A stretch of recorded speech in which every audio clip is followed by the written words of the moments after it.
መካከል ነው። ይህም በዚያ በዘላለማዊ ክብሩና የደስታ ትዕይንት ውስጥ በሰማይና በምድር መካከል የሚኖረው ድንቅ የሆነ ግንኙነት እንዲሁም ሰዎች በዚህ አዲስ ዓለም ላይ ይኖሩ ዘንድ መወሰኑን ያሳያል። ሰዎች እነማን እንደሆኑ የተነገረን ምንም ነገር የለም። ነገር ግን በ1000 ዓመት ጊዜ በምድር የሚኖሩ ኃጥአን ወይም አመፀኞች ሰዎች በእሳት የሚበሉ ስለሆነ ራእይ ምዕራፍ 20 ቁጥር 9 ላይ እንዲሁም ጻድቃን ደግሞ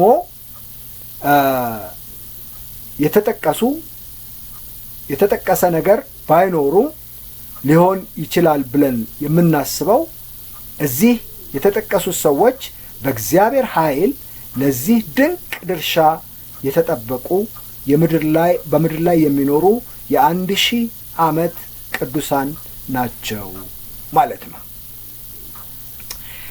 እነሆ የእግዚአብሔር ድንኳን በሰዎች መካከል ነው፣ ከእነርሱም ጋር ያድራል፣ ሕዝቡም ይሆናሉ። እግዚአብሔርም እርሱ ራሱ ከእርሱ ጋር ሆኖ አምላካቸው ይሆናል። እንባዎችን ሁሉ ከዓይኖቻቸው ያብሳል። ሞትም ከእንግዲህ ወዲህ አይሆንም። ሐዘን ቢሆን ወይም ጩኸት ወይም ስቃይ ከእንግዲህ ወዲህ አይሆንም፣ የቀደመው ሥርዓት አልፏልና ብሎ ሲናገር ሰማሁ። ራእይ ምዕራፍ 21 ከቁጥር 3 እስከ 4 ማንኛውም የኀጢአት ዱካና አስከፊ የሆነው የእርሱ ውጤት በሙሉ ለዘላለም ይወገዳል። ስሙ ለዘላለም የተባረከና የተመሰገነ ይሁን። በክርስቶስ መንግሥት ውስጥ እንደሚሆነው የዚያን ጊዜ ጻድቅ የሚነግስ ብቻ ሳይሆን ነገር ግን በመላው ትዕይንት ውስጥ በሙሉ ይኖራል። በመጀመሪያ ሐሳቡ ለተጠማ ከሕይወት ውሃ ምንጭ እንዲያው እኔ ሰጠዋለሁ በሚለው ውድ መልእክቱ ወደ ተጠሙ ምስኪን ኃጢአተኞች ይወጣል።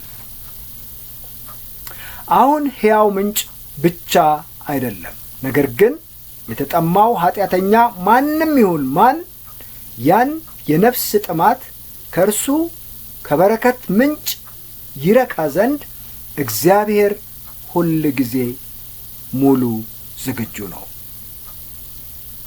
ሌላው በመጨረሻም በአንድ አሳዛኝ ክፍል ውስጥ የእግዚአብሔርን የማይፈሩትን ኃጢአተኞች ወይም አመፀኞችን ይመድባቸዋል። ዳሩ ግን የሚፈሩና የሚያምኑ የርኩሳንም የነፍስ ገዳዮችንም የሴሰኞችንም የአስማተኞችንም ጣዖታም የሚያመልኩ የሐሰተኞችንም ሁሉ ዕድላቸው በዲንና በእሳት በመቃጠል ባህር ነው። ይኸውም ሁለተኛ ሞት ነው። ራእይ ምዕራፍ 21 ቁጥር 8 ቤተ ክርስቲያን ዘላለማዊ ክብር ማግኘቷ እርግጠኛ የመሆኑን ያህል እንዲሁ ክፉዎች ዘላለማዊ ፍርድ ማግኘታቸው የተረጋገጠ ነው። ስለዚህም ክርስቶስን በጊዜ ማግኘት ያስፈልጋል። ከክርስቶስ ጋር ኅብረት ሊኖረን የእርሱ ልጆች ልንሆን ይገባል። የእግዚአብሔር ባለጠግነት፣ ጥበብ፣ ዕውቀቱ እንዴት ጥልቅ ነው! ፍርዱ እንዴት የማይመረመር ነው! ለመንገዱም ፍለጋ የለውም።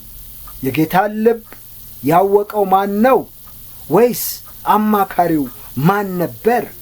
ወይስ ብድራቱን የሚመልስ ዘንድ ለእርሱ አስቀድሞ የሰጠው ማን ነው? ሁሉ ከእርሱና ለእርሱ ሁሉ ከእርሱና በእርሱ ለእርሱ ነውና ለእርሱ ለዘለዓለም ክብር ይሁን፣ አሜን። ሮሜ ምዕራፍ 11 ከቁጥር 33 እስከ 36 ሻሎም።